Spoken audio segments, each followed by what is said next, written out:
Are you ready to take action to attain the lifestyle of your dreams? It's a great way to make a lot of money fast. Hey, welcome back to the Clever Investor Show. Ladies and gentlemen, it's the OG Clever Investor, your boy, Cody Sperber. We're here in the studio. We got Kristian in the house today. What up? Kristian Kata, a commercial real estate investing and developing genius. Super excited to have you on the show. And we got my business partner, Brian Applis, back again. And today's show is going to be kind of fun because Kristian, who is our partner in all things commercial real estate investing, is in the studio to school us today on some commercial stuff. Because, you know, a lot of us dumb single family guys, we got into the business, we spent all this time house hustling only to wake up one day and realize we're paying too much in taxes. We're not making enough per project for the time we're spending. And there's a big league out there, and it's not that scary.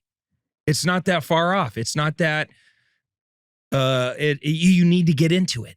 And so I wanted this podcast to be all about how do we unpack the commercial side of things that we're doing. About 2-3 years ago, we made a decision. We're shifting out of the single family space. It's going to take some time because we had all these big projects going. But you remember that conversation, Brian? I was like, dude, we got to get out of the single family space. Bro, I know that transaction-wise, you know, you could do 100 transactions in the residential space.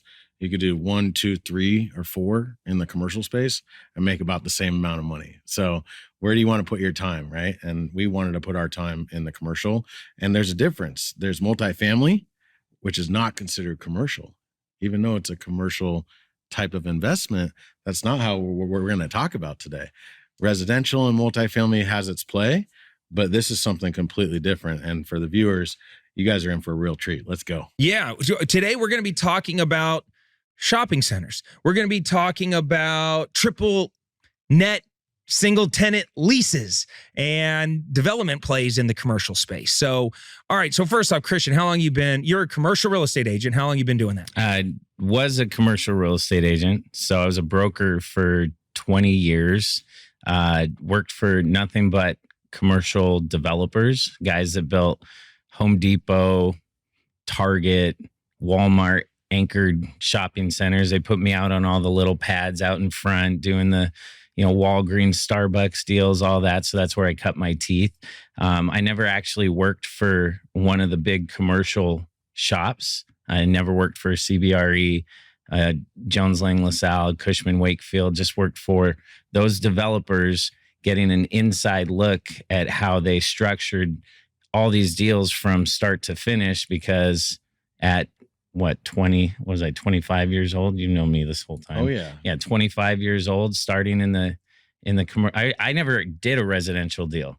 Like not I didn't even buy my own house. My wife, Bryant helped us, and my wife had her license. Like That's amazing. I didn't even know how the residential contract worked. I'm like calling Bryant, like, Bryant, what's this clause here? So I jumped straight into commercial because my parents did that, and my parents did what you guys are doing with apartments. I mean, you met my dad. Mm-hmm. Frankie says he was flipping houses and doing wholesale before you guys gave it a term. No, we were wearing diapers back then. Yeah, He was I was doing this before you guys were around, and so they had at one point like 3,000 apartment units, and then I never liked apartments. I saw my dad get phone calls at like 3:00 in the morning that the toilet was clogged and he's getting out of bed to go help someone. Gosh, I remember when we moved down from Washington State because we went to college together. Yep, stayed in my parents' apartments. We were fraternity brothers, and your parents bought a house, and we house hacked it in college. Yep.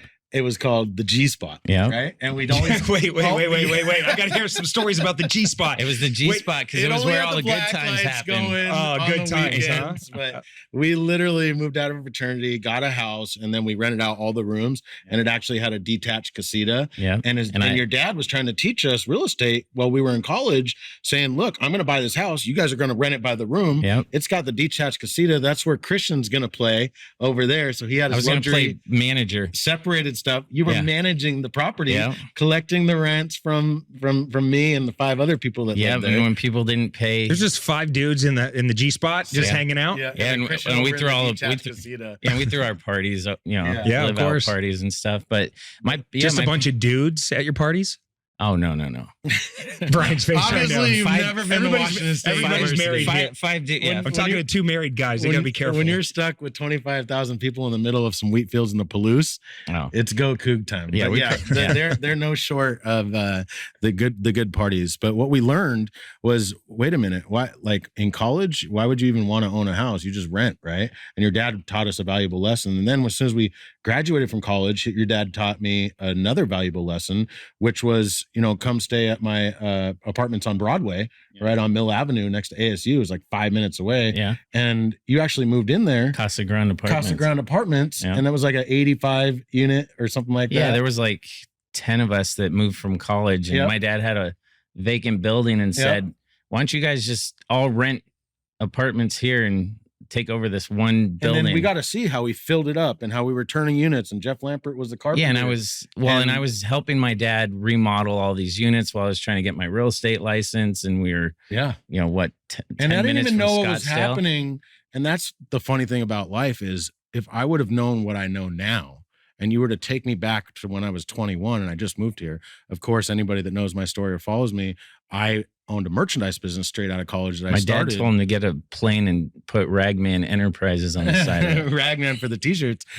But basically, I would have probably nothing that I'd change in my career. I learned valuable lessons and I made, millions of dollars, and I provided, hundreds of people employment. And I just loved that journey of starting my own apparel business in college and running that all the way through 2018.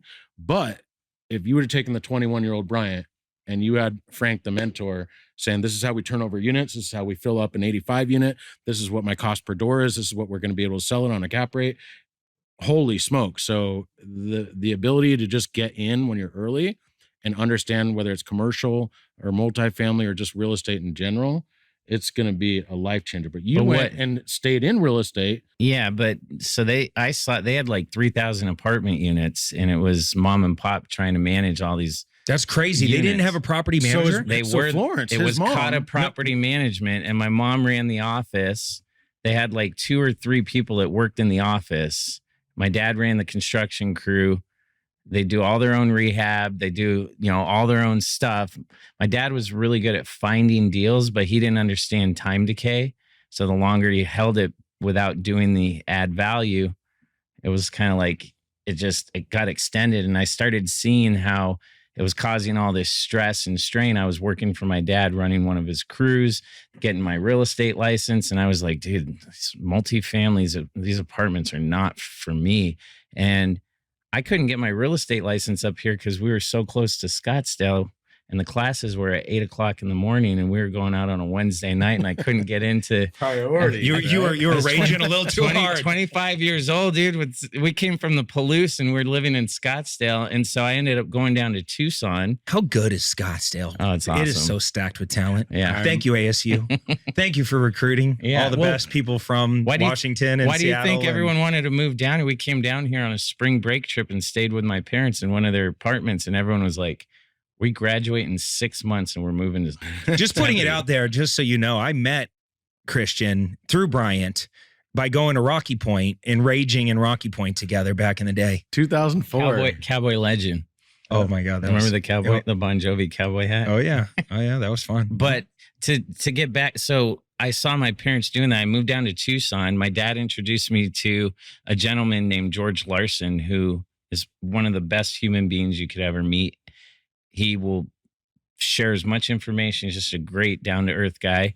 And he owns a ton of shopping centers in Tucson. He introduced me to CCIM, which I've had my CCIM designation. Explain what that is. It stands for Certified Commercial Investment Member. It's a pretty prestigious designation that you get, no matter if you're a real estate agent, developer, architect, and engineer. It's a institute that brings together all sorts of people in the commercial world. And if you have that designation, there's networking opportunities, there's educational opportunities. And so I make every person on our team, like Armando, Brennan, all these people, if you want to work for us, you need to join the CCIM Institute and become a candidate, because I know that I can only train you so much and that you'll get the right training going through those courses and building a foundation. So George Larson got me into CCIM. So real quick, I just have a quick question for anybody listening about how much time does it take and what does it cost to become a commercial real estate agent? So since we're talking about CCIM, I mean, if you go check out Hungry on Instagram, I talk about, why you want to be a CCIM, why you want to work with a CCIM, things like that. By the way, Hungry is his company. Yes. Hungry. Yeah. Where did you just tell people to go? On Instagram? Hungry-inc.com is our website. You can go to Instagram at Hungry Investments. There you go. At Hungry Investments. Okay, cool. So anyway, just real quick, I want to know, what does it cost to be a commercial real estate agent approximately? I mean, to be an agent is different, obviously, than trying to get into development. It took me 20 years to get to the point where we started Hungry a year ago. You have to have a lot of financial backing for that, which we were strategic about. But as far as starting and becoming an agent, I mean, you find a brokerage that you want to affiliate yourself with. I would highly recommend anybody that's new that wants to start doing commercial, even if you don't want to become an agent, to look at the CCIM Institute, to look at it with what we do with triple net retail shopping centers. Look at ICSC, stands for the International, International Council of Shopping Centers. So ICSC is the large institute for retail. You can join that as a member. We go to the National Shopping Center Conference every year in Las Vegas. That's where all the national credit tenants send their real estate groups. That's where all the developers are. That's where all the, people that are lending, the hedge funds, all that kind of stuff. So as far as getting started, the cost, I don't know. It's $1,000 to get started. Yeah, that's what it's saying online. $1,000 bucks, $600 to $1,000 become a member, and then ICSC is another $1,000, $1,200, so $2,500. But you have to get into commercial.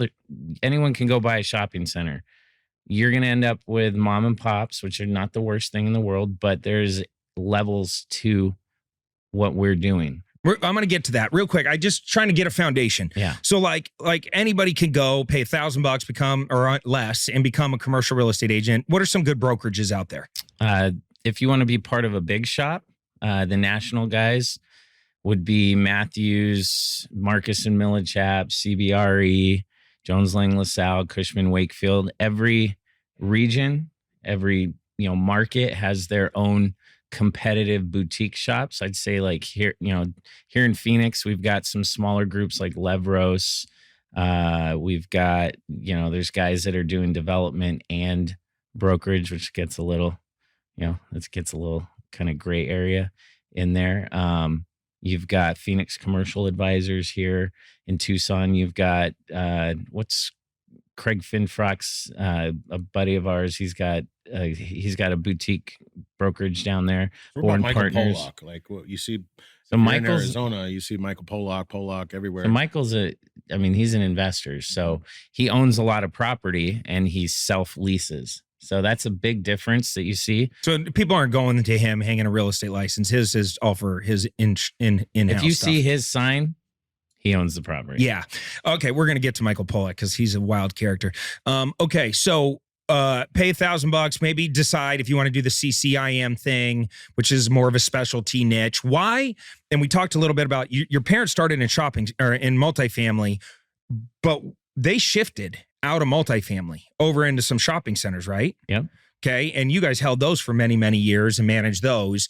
Was that your doing that you pushed them over into shopping centers? Yeah. So when they had like roughly 3,000 apartment units spread out between Portland, Oregon, here in Phoenix, Tucson, they started buying some stuff in Corpus Christi, Texas. It got to the point where, how do you manage that? Exactly. Especially, my dad's so used to doing all the improvements and the renovations himself that he was kind of spread thin. He's driving here. He's trying to fly up to Portland. He's got people. They started running into some. Now, were you guys rich? Like if you're a kid and you're looking up at the world and you're going, Dad owns 3,000 apartments. You can't really connect the dots. But are you balling out? You living well? I mean, as a growing up in junior high and high school, yeah. I mean, I didn't consider us rich. We lived on the river. We had a nice house. It wasn't like it didn't look like some of these houses that we see. Like my house, Circle G pecan. Is that what you're trying to say? My house, yeah, the one you built, big sexy house. Didn't look like that. It was. I also called my house the G spot, but it was a modest house, and it was on the river, so we had all the wave runners, and we went on trips and did that. But I think portfolio wise, I can tell you at one point before the market crashed in 2007, my dad's portfolio was worth $58 million. I remember when my dad talked to me, and they came up for Dad's Weekend at Wazoo.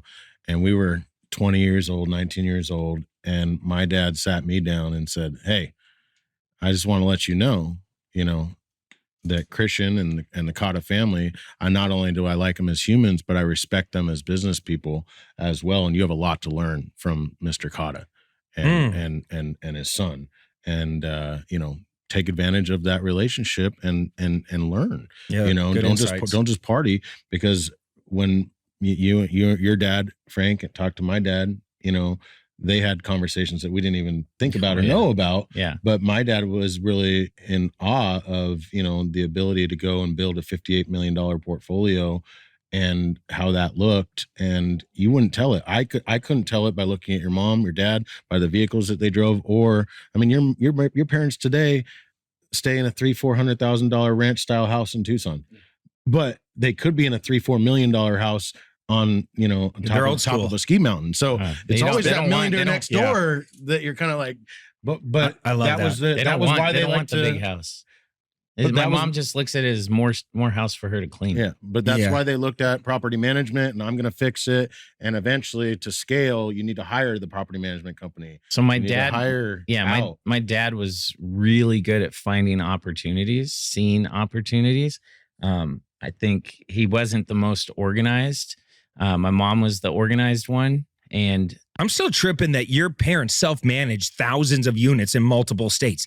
All you little whiny crybaby wannabe investors bitching and moaning because you got 15 units and you're losing your mind because one tenant's not paying. I cannot imagine. 3,000. That's insane. So anyway, all right. So the evolution, and I want to get to talking about what we're doing together because it's really cool and very exciting. And people that are listening can actually participate and play along if they want, not only learn about the commercial side of things, but also make great returns. So you're watching your parents. Now you're in commercial real estate. You're kind of doing your thing. And you've flown the nest. You're out in the real world now, being taught by other commercial badasses and developers. And you've always kind of worked on the developer side of things, kind of being in their shop, helping them figure out how to do more development projects. So you learn how to analyze a good deal, right? And you learn what the numbers needed to be. And you kind of realized all the moving pieces to pull the whole entire deal together, from the legal to the development side, the engineering side, the working with the city and the city planning stuff, and then actually the development side of things, and then the tenanting out and bringing income from it and all that. And then the management side of things. So you've had this backseat for how many years? 20 years? Pulling all this shit together. Yeah. At what point did your parents finally trust you enough to go, all right, Kristian, I'm going to trust you. We're going to sell all these mofos and we're going to get into shopping centers. At what point did my dad finally trust me and my mom? 18 months ago. when I sold that last shopping center in Texas and we set this up. So honestly, even when my dad got ill, he's still, when he first started having issues talking after he had a bunch of strokes, he's still giving me shit. Wow. Yeah. This is the way he is, the way he raised you, He want to teach you through lessons. He want to teach you through. I think now he kind of sees what we're doing. They were just up here yesterday, drop. I didn't even know they were coming. And he's looking around the house because, we're remodeling our house. Took him up, showed him Chandler and Cooper. showed them some of that stuff. Now, Chandler and Cooper is a 5.5 acre project that we're about to close on. We've been in escrow for a while. We're now closing on it. When? March 1st. March 1st, we will officially own the 5.5 acres of dirt up against the canal right now. Yep. It's a hard street corner right on Chandler Boulevard and Cooper Road in Chandler, Arizona. You can Google map it. You can't miss it.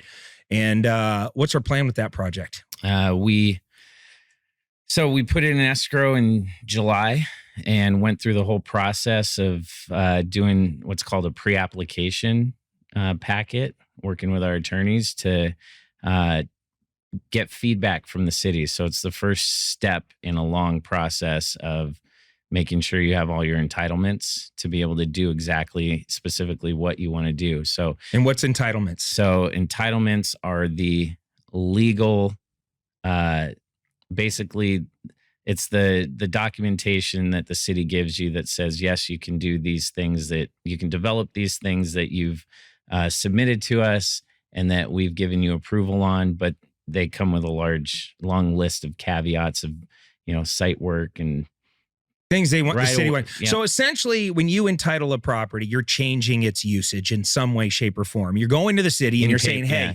here's our plan of what we want to do with this land.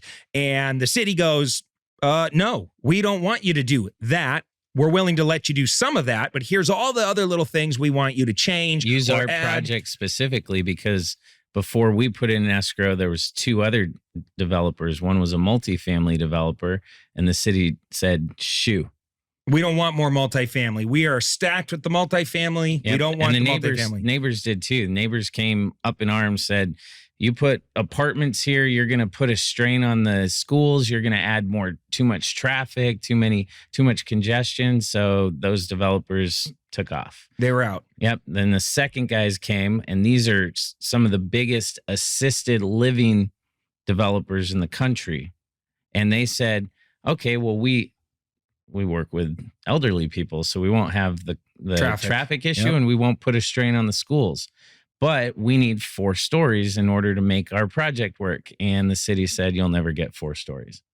What were they saying? It was okay, 2? 2. Yeah. And they looked at their numbers and said, we can't make the numbers work. It's not worth it for them. Expensive. Yeah. It's not worth it for them to even try and get the price down, because it takes the same amount of time. So they went down the street to another parcel, and the city probably said, okay. Because it's parcel by parcel, it's area by area. Yep. And so the entitlement process, about on average, how long does that take? To take raw dirt, or even we just recently purchased some banks. Yep. And we want to do other things other than run a bank in the old bank buildings. And we bought 2 of these, right? One in Tucson and one here in the Valley. Yep. And so anyway, they might become car washes. They might become drive-through restaurants. They might become a Circle K. We don't know what they're going to become right now. We got a bunch of potential people interested in them. But no matter who buys the banks from us or hires us to redevelop the banks, we got to go through this entitlement. There is this changing of usage. There's always an entitlement process. It's just to what degree do you have to change the entitlements? So it could be a shorter. You're just asking them to give you a conditional use permit for a user, or like what we're doing in Chandler and Cooper, there's layers to it. I mean, we could get real deep on I'm going to get there. I'm going to pull back and go back there. But I just want everybody to know, entitlement process could take anywhere from, 10 months. 6 to 3 years. Yeah, years. And it depends on the layers and the complexity and how aggressive the city is.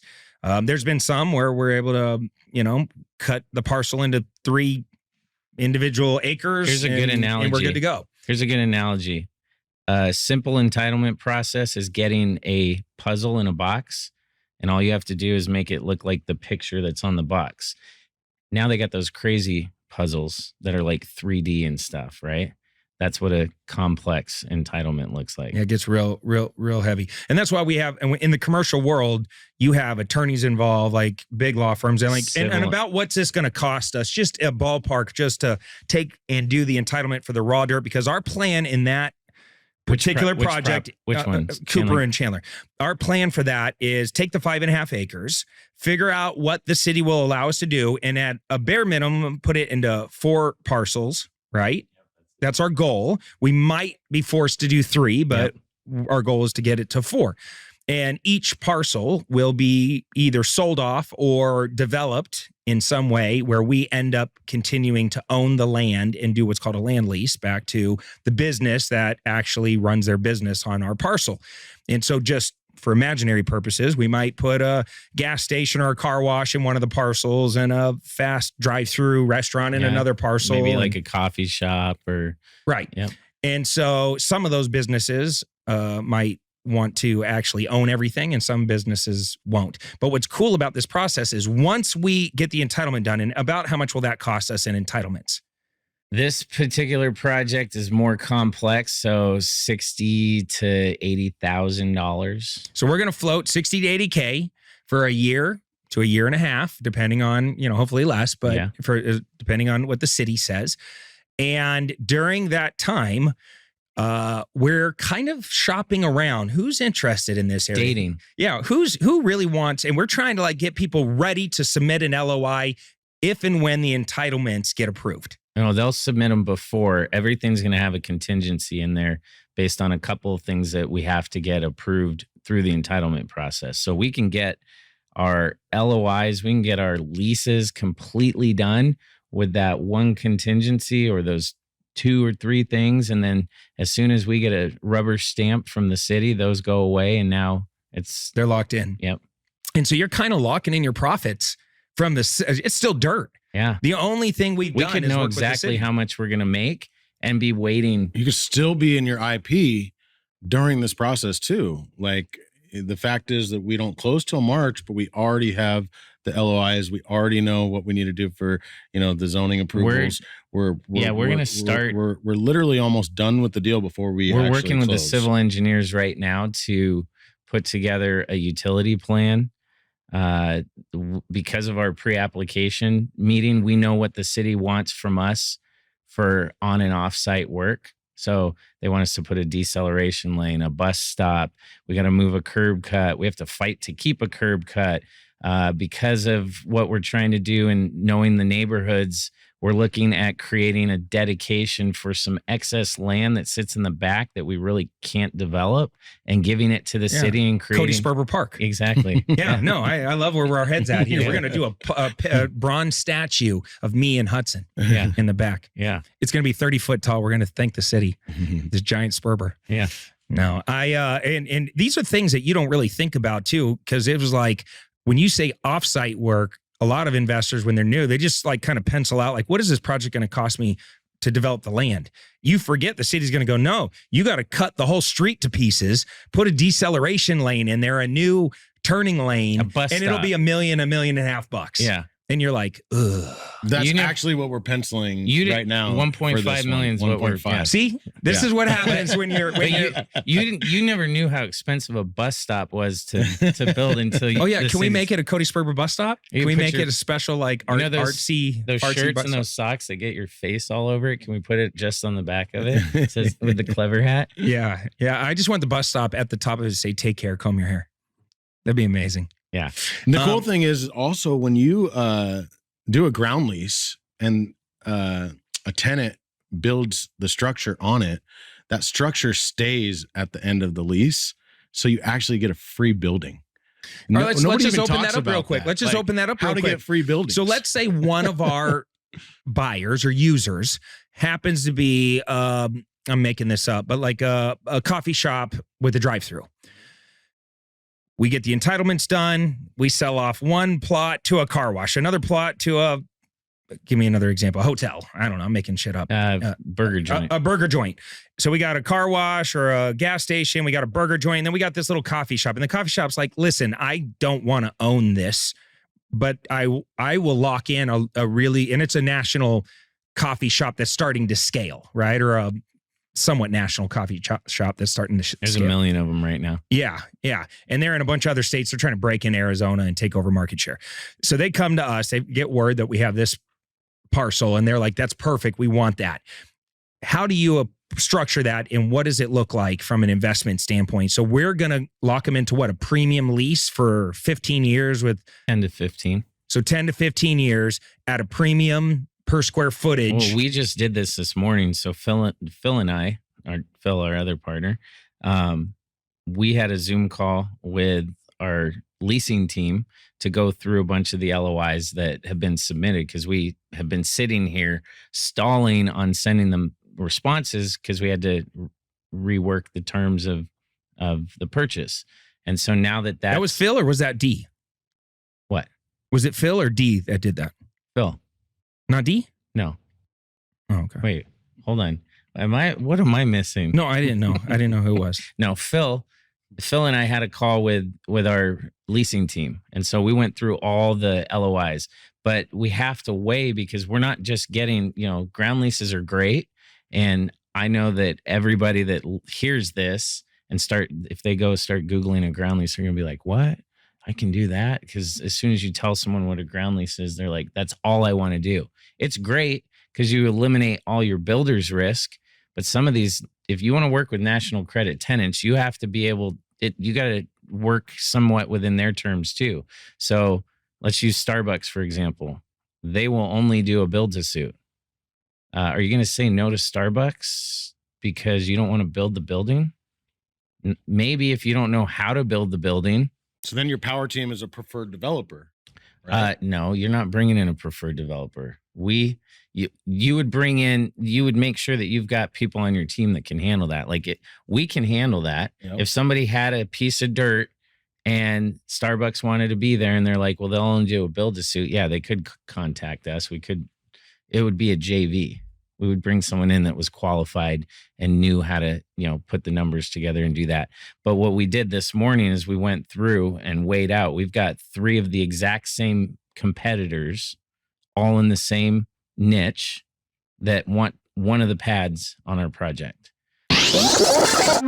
So many of our listeners reach out and they ask us how they can get involved in my actual real estate deals. Our investment firm specializes in finding deeply discounted properties, acquiring them, renovating, stabilizing both single-family and multifamily properties all over the United States. That's why we're so excited to share with you clevercapitalfund.com. Now, if you have some investment capital and you want to deploy it and receive double-digit returns backed by real estate, then visit our website and see which fund is right for you. We have both equity funds and we have debt funds where you just get paid out every month like clockwork. All you got to do is visit www.clevercapitalfund.com today to learn more. 2 of them are offering to buy it, and one said, we'll do a ground lease. So if we decided to do the ground lease would be like, hey, you're going to pay us premium rents per square foot, and we're going to lock you into a 10-year lease. At the end of 10 years, it renews automatically for another 10 years? 5 years? Usually a ground lease is going to come anywhere from 10 to 15 years on the initial term. And then you're going to have 4 or 5 5-year renewals.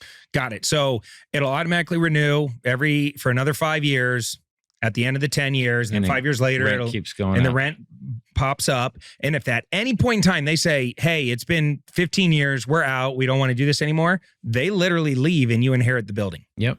That's it. So that's what's kind of cool. That's what you were getting at. That's Free kind buildings. of fun about a ground lease, is because you end up owning the real estate and you can just start all over again and redo it with somebody else. Yeah, the one big difference in commercial, for the most part, is depending on, a lot of these buildings are built for specific uses. So you get these tenants, like I've had this conversation a lot. Let's use Chipotle, for example.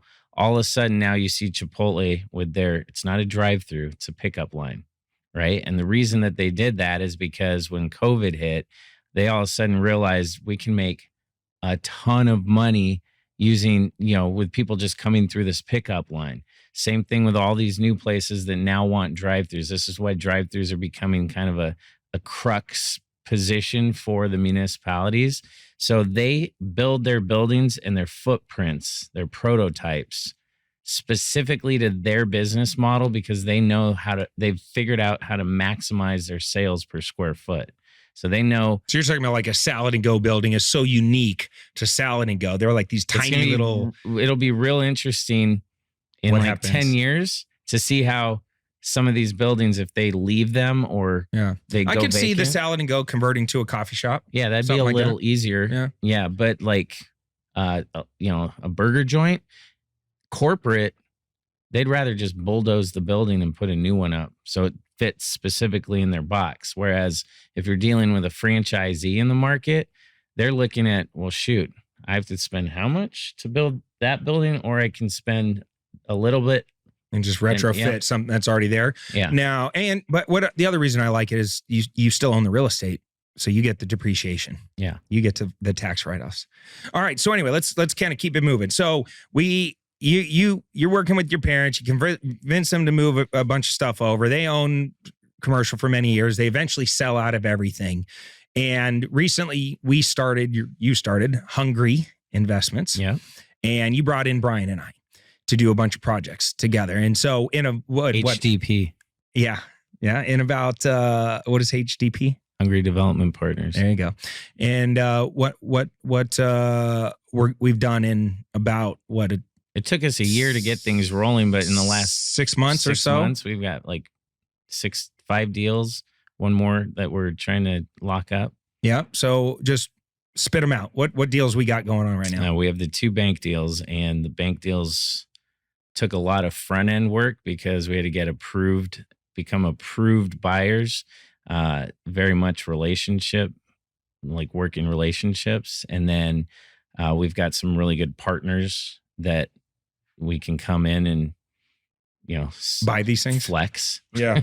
It's nice when you have a billionaire as a backer. Yeah. And just, it's very much, this side of the business is relationship driven. I mean, so let's talk about that. Can the average Joe listening to this podcast roll up and buy a bank? No.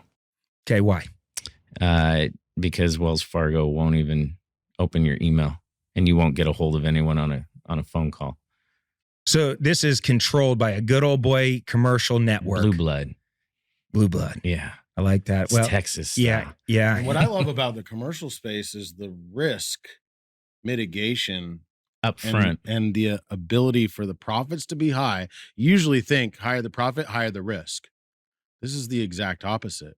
This is already cash flowing. It's a value add opportunity that's already making money, and you're going to be able to sell it at a better cap rate by doing these things to it. And so with when what we're about doing, raising capital, the risk associated for our investors on those types of deals is way lower, and there's a higher end. Him and I talk about this a lot. The difference with multifamily and triple net is, the pro forma's 3 to 5 years and the numbers look good, but you don't know where the rents are going.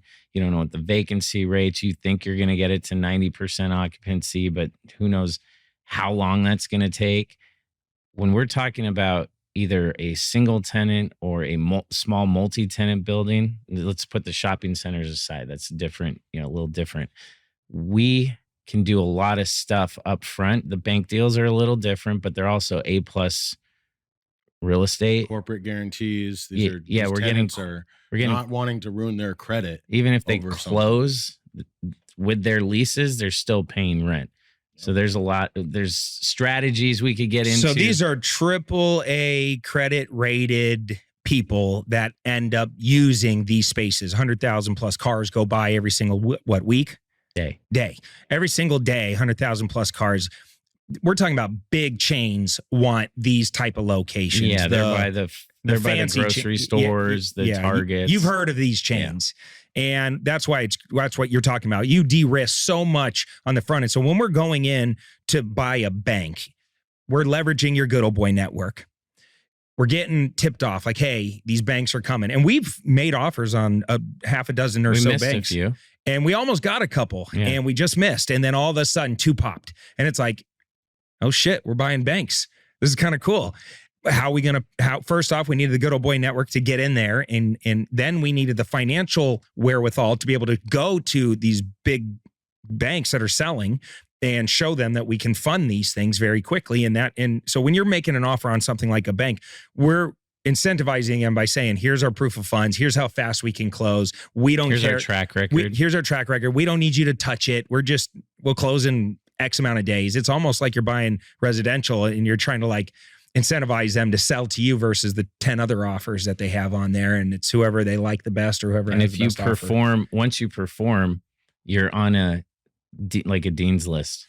Oh. You know? Your picture is up at headquarters. Like, yeah, call but this if you guy? don't, you could go. It's Christmas time, so let's use the naughty and nice list, right? Yeah. So, I mean, if you perform, it's that much easier.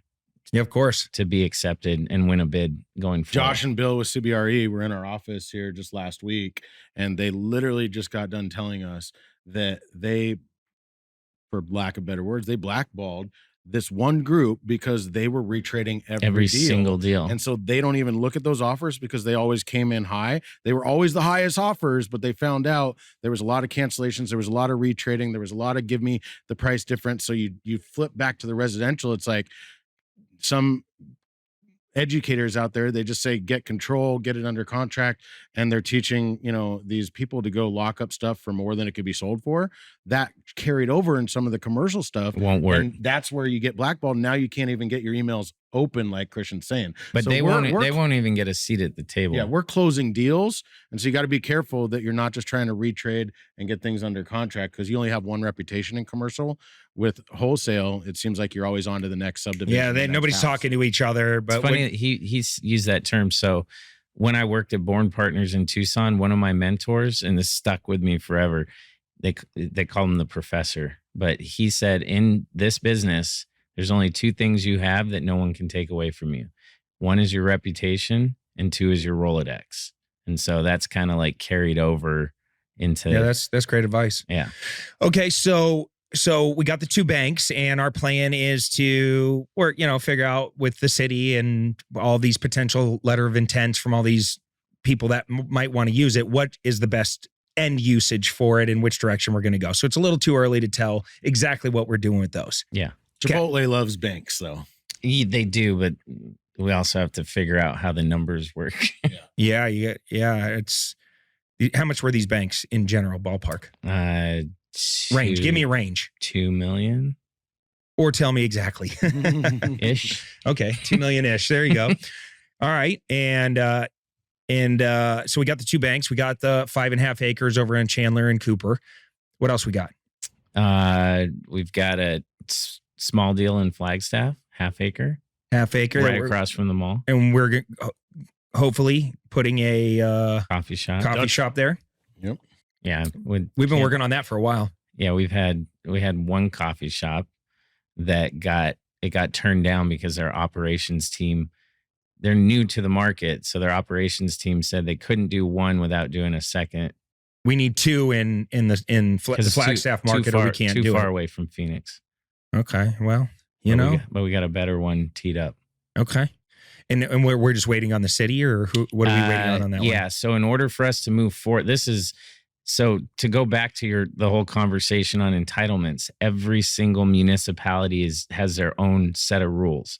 So it's not like you couldn't just put a course together and necessarily teach it and have it be applicable everywhere. Yeah, because every city's different. So for example, in Flagstaff right now, we've had this thing going on 2 years, and I did the first half of the entitlement. It's not zoned.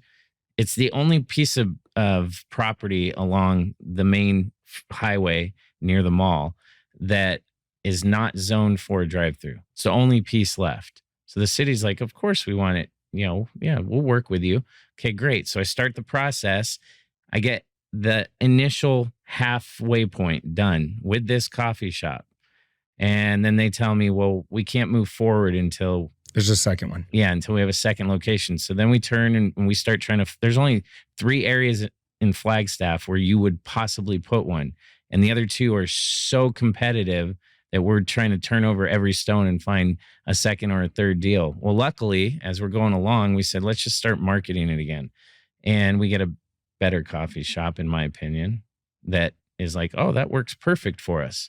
And so now we've been stalled because the size of this property, the city will only allow us to move forward if they know who the user is. That's the only way that they'll do the rezone. It has to be tied to the user. So in the next 30 or 45 days, we should be able to start the process again, and it'll take another 7 to 12 months just to finish it. And on 3 years for a half. How much are we going to make on that project for all this work? Well, projected it's a 3-year project, so about 600,000. All right. Not bad for a little coffee shop. One of many deals. All right. And what else we got? We are looking at 2.5 acres in Queen Creek. That's a new deal that I haven't heard about this one. No. What do we want to do with it? The broker's got an LOI from a coffee shop. Coffee shops. Different coffee shop. And then fast food restaurant, and maybe some overflow from another project that our buddy that we're working with on our leasing team. So what's a good buy box? I mean, for the people listening, they're driving down the road, they see dirt on a corner. Does it need to be a high traffic intersection? Like what are we looking for that, people that either want to get started in this would start looking as like that's an opportunity, or that's an opportunity or lead that I can give to the hungry team? So typically what I tell people is the closer to the hard corner you can get, the better it is. Right. So the further we start getting away from the lighted intersection, the less attractive it is. Typically what we want to see is something that has what's called full motion or full access. So can you get to it if you're heading this direction by turning left because there's a median break? Can you turn right? Can you turn left out? So you're not messing with the offsite stuff. Most of it's already in, and these retailers are going to want that. So the less of that you have and the further from the corner, your rents start going like this. They start dwindling. How many acres does it need to be tons of, dirt, or can it be just a half acre, 1 acre, 2 acres? I mean, look at our Flagstaff deal's a half acre because it has access, right? We can't do a half acre with no access.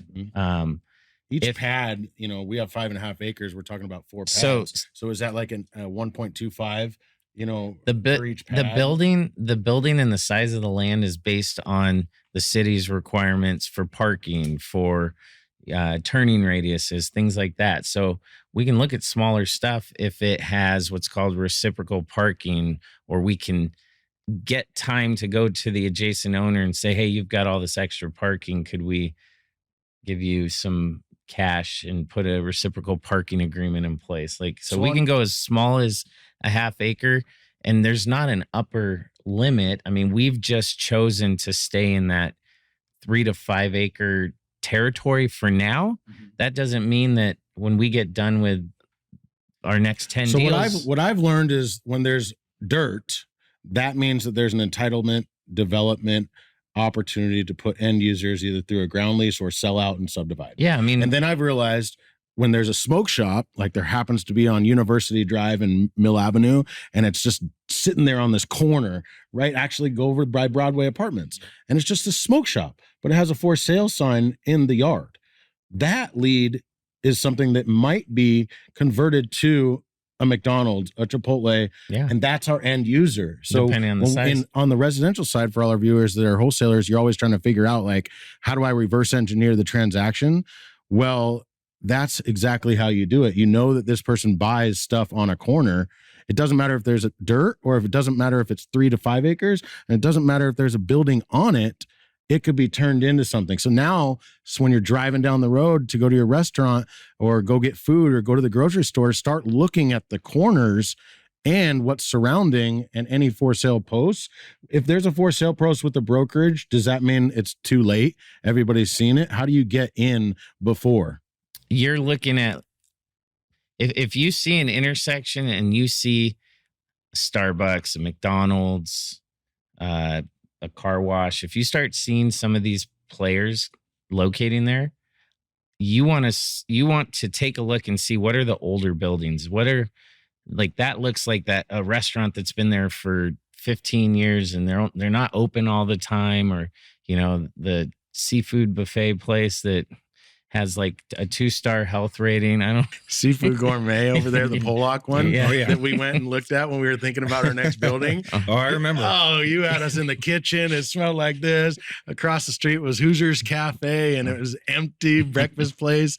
I mean, that's the type of stuff that we're talking about, though, right? That's gold. Yeah. And I mean, we could parlay this into a bigger conversation too, because we are looking at strip centers. So, I mean, you want to talk about the buy box. Yes, for the most part, we've been talking about developing and doing these single tenant deals, but we're interested and looking for the 15 or 20,000 square foot shopping center that's right across the street from the big grocer or, the Walmart or whatever. Like we can. When you say a shopping center, to me, I'm thinking like Fry's. Or, we don't want the center where Fry's is, because Fry's owns their own building. Yep. And they're selling it's called shadow anchored space, is all the little shops next to it. Those get sold for a premium to somebody that wants clips. No, to an investor that wants to own those and collect the rent. Yep. What we want is the center that's across the street that has a 10,000 square foot vacancy and it's got a bunch of parking. And I'm not telling you why. We'll show you. Okay, so let's tie a little bow on this, just because we're talking about a lot, and this is going to take way more than just one podcast. So we started 6 months ago, really ramping up with the Hungry Bryant Cody partnership, and in that amount of time, we got 3 or 4 killer little projects going. We got the banks, we got the little tiny thing up in Flagstaff with the coffee shop. We got the hard street corner, and we're cutting our teeth. And this is exciting. And where we want to go is to do a lot more of these type of developments and a lot more single tenant, triple net lease stuff. So real fast, what is a single tenant, triple net lease? What does that mean? So single tenant net lease or triple net lease means that you've got one parcel with one building that's fully leased by that tenant. The triple net component of that means they pay the taxes, the insurance, and all of the expenses on the property. So you as the investor who owns that building, that tenant takes care of everything. They call it mailbox money. So I'm just chilling and I get my mailbox money, and the tenant, if the roof gets a leak, fix it on your own. Yep. Taxes need paid, pay those That's babies. why the investors love these types of deals, because it's mailbox money. They can depend on that coming in, and they don't have to fix or touch anything, which in multifamily, you're always going to have to fix the leaky roof or the toilet. And same with single family. With this, you do not. Yeah, you see a lot of high net worth individuals that are the buyers for the projects that we're developing on the back end, because Dr. Smith has all this cash sitting in the bank that's only getting him, half a percent in interest, if that. And so he can go take, he can go buy a CVS somewhere and own the building. CVS is a triple A rated tenant. Right off the It's a triple net lease. And, So he puts the money up for a couple $1 million, buys the building, so let's say the building was $5 million. Yeah. Not only does he get a great tenant that's going to pay the lease, you're not really worried about them paying. 10 plus years, 15 years. You're going to get 4 or 5 cap on your money or whatever you're going to get, right? Yeah. And plus, just to put it in perspective, for that $5 million purchase, the IRS says you can depreciate that over 39 years, which is $128,205.13 in write-offs every year against your earned income. That's if you don't cost seg it. That's if you don't accelerate the depreciation. That's if you just hold it for a long period of time and every year take your $100,000 and almost $30,000 in write-offs. That doesn't include other expenses or anything like that. It's just the depreciation expense. So this is why these high net worth individuals do it, because it's hands off. They get their mailbox money, they get their tax benefit, and they call it a day. Yeah. And so we're adding the value to get it into a position and put that tenant in there, and then we're able to sell it at the better cap rate. And that's one of our goals, is to find these opportunities. That's on the development side. But on the shopping center, strip center, whatever you want to call it. So I call it shopping center or strip center because it doesn't have a typical anchor. A typical anchor would be your Walmart, your Target, your grocery store. Our shopping center / strip center could be as big as 50,000 square feet. And our largest tenant might be 10,000 or 15,000 square feet. Okay. And so those are more for us to come in. Because I get pitched all the time on do you want to buy this, I don't know, Dollar General store in Podunk, wherever. That's where they locate. Yeah. Well, yeah. I mean, and they're everywhere. And they're across the street from each other. Their credit is awesome. Oh, I believe it. And they're not that great of deals as far as the investor, but it's a safe deal, it's an easy deal, and it's consistent. Yeah. Yeah. So if people want to hang out with us as we start ramping up from here, because not only do we have these going, Bryant and I have our own projects going. We got a 67-acre big boy development where we're going to put affordable housing in there, an affordable multifamily project, self-storage, RV parking, all kinds of cool stuff. We are moving very fast on that project, and we're doing more on the residential and semi-use developments like that, where we could do a little bit of multifamily, a little self-storage, a little affordable housing. If you want to participate with us, Bryant, how can they play with us, and how can we make other people money if they want to participate in any of our cool deals? So the cool thing is that we have the opportunity right now for people to actually come in and learn, because I kind of put myself, when I sold my company for millions, I was like, man, I have money, but I don't want to lose the money. Like, how can I actually get the education, pay to play type of model, right? And when you and I were talking about what we want to do with our second fund, our first credit fund was awesome. Investors made great money. They're still getting great returns. We're now on to our second fund now. This one, we're going to do a little bit different. We're going to do an equity fund. We're actually going to allow K1s to our investors. We're actually going to open the door, pull back the curtain into some of these deals that we're talking about, and there'll be profit sharing on the deals for the investors. So they're going to be able to get a pref, and then they're also going to get all the education and see the actual profit on these deals and understand these types of deals. But it's going to be diversified. So we're going to blend it with those affordable housing opportunities, not the developments necessarily, but just quick fourplexes that we're going to build, and quick, fix and flips that we add value to, and some new builds and specs, that we've had major success making hundreds and hundreds of thousands of dollars on. And so we're actually, as each deal finishes, the investors that are in that fund are going to receive a portion of their cap X. So they're basically making money as we close out each quarters of deals. And those deals that are also going to play in Clever Capital Fund's equity fund are going to be some of these very low risk value add single tenant net lease deals. So if you want to learn more, you can send us an email at invest@clevercapitalfund.com. You can also go to clevercapitalfund.com. The new website is amazing. We blended in all of our commercial stuff and retail stuff and strip mall stuff, and we're just elevating the game. And we want to encourage everybody to come along for the journey and learn how to do commercial and understand how to break down these deals and why we underwrite these deals the way we do, and how we make money and get a double-digit return as you go. Right now, we have a 12-month commitment, a 36-month commitment, and a 60-month commitment, and then we utilize those funds based on the turnarounds. If it's a development, or if it's a new build, or if it's a fix and flip, we'll put those funds in those places. So if they got money in their 401k, or if they got money sitting around, just some mattress money, or not, in the stock market, they want to cash out, they want to put it in here. Let's say they got $250,000. Yep. They get to pick between, I want to lock my money up in Clever Capital Fund's equity fund for 1 year, 2 years, or 3 years. 1 year, 3 years, or 5 years. 1 year, 3 years, or 5 years. Sorry. Yep. And we're going to take that money and we're going to say, Kristian, we got dough. We got to spend it. Let's go.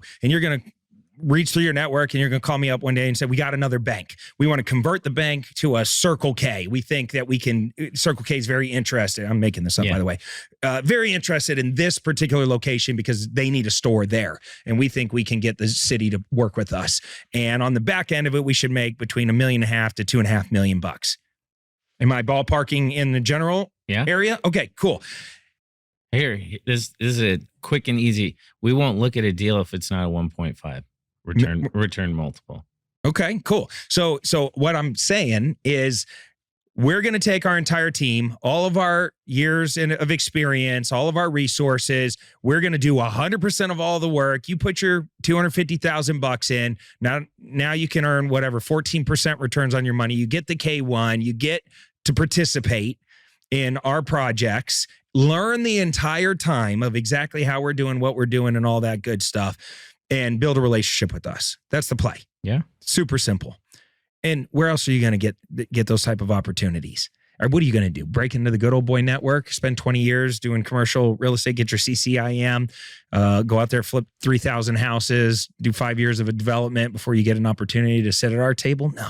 Well, here's one. You're just gonna go to clevercapitalfund.com and literally click some buttons, fire over your money, and let's get to work. It's going to be a Reg D 506C for accredited investors only. And again, talk to your CPA. Talk about how to invest from your retirement account for tax deferred or tax free money. And if you got opportunities and you're accredited, please have a conversation with us. We'd love to get to know you. We got an amazing pitch deck, and we're really making big waves, and we're doing this deals. So let me end on this too. If you are thinking that you want to invest and you're nervous because interest rates went up from 3% to 8% and the market, no one's sure what's going to happen. Warren Buffett says you can see who's swimming naked when the tide goes out. And for us, that's a huge opportunity. Look at what happened since interest rates went up. There's less people competing for these deals. The people that don't know how to fully underwrite these deals are now not sure how to move forward, right? They can't get funding. There's less traditional funding out there.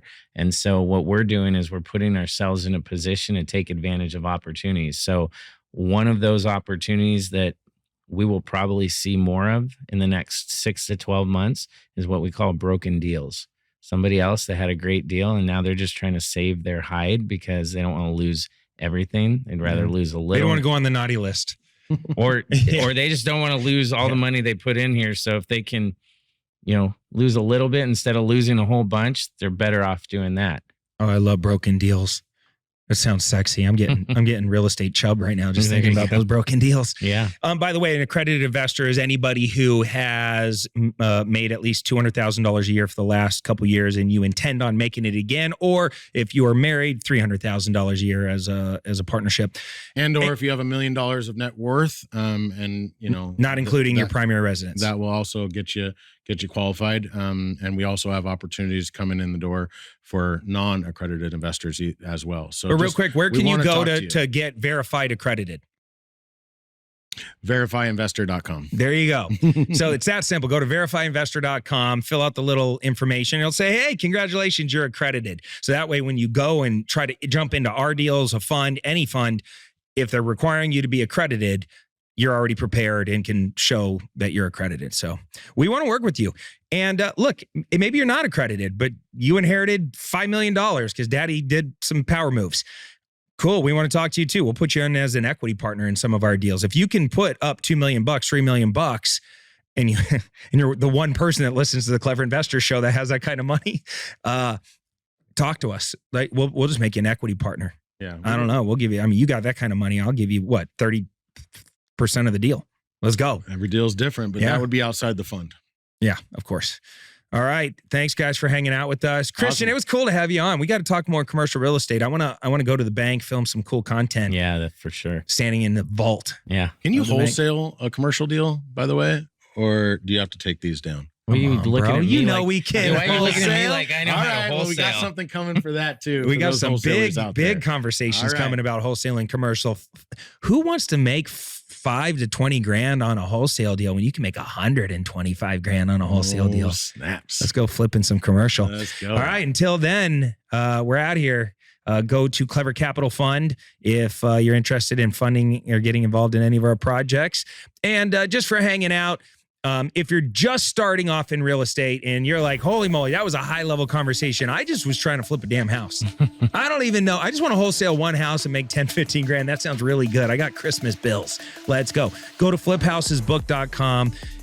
Read the book. This is how I got started in real estate. I didn't start doing this stuff. I didn't start in the big leagues. It took me many years before I woke up and said, okay, I'm making too much money as a wholesaler. I gotta shift over and get rid of some of these taxes and also work smarter, not harder. So go to fliphousesbook.com.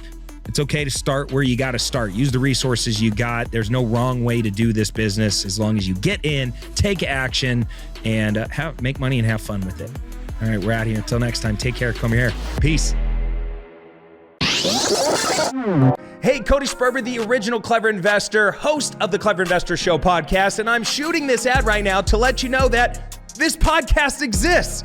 It's finally out, and we have some amazing guests. So please, I'm begging you, can you just come and give our podcast a listen? I've been doing real estate for a really long time. I've accessed some of the coolest people in the world. We were having all these amazing conversations, and I'm like, what are we doing? Let's record this and actually put it out on a podcast. But the problem is, I have to let people know about it. That's where this ad comes in, and this is where you come in. You're going to be able to learn from successful entrepreneurs, get in-depth interviews from amazing leading experts. You're going to learn real estate investing strategies and tactical training strategies that work in today's market. We're going over market analysis and different market predictions. You're going to be able to engage in an awesome community. And we go into some pretty deep dives on the mindset of what it takes to win the game of money and in life, plus lots of bonus resources and exclusive content. So what you're going to want to do right now is click the link that you see on your screen and give the show a subscribe today. We have amazing guests like Ken McElroy and Robert Kiyosaki and Wes Watson and Pace Morby and Jameel Damji and Vina Jetty and a whole host of amazing men and women entrepreneurs that you're going to love to learn from and get to know. So what you want to do right now is click that link and give the show a subscribe today.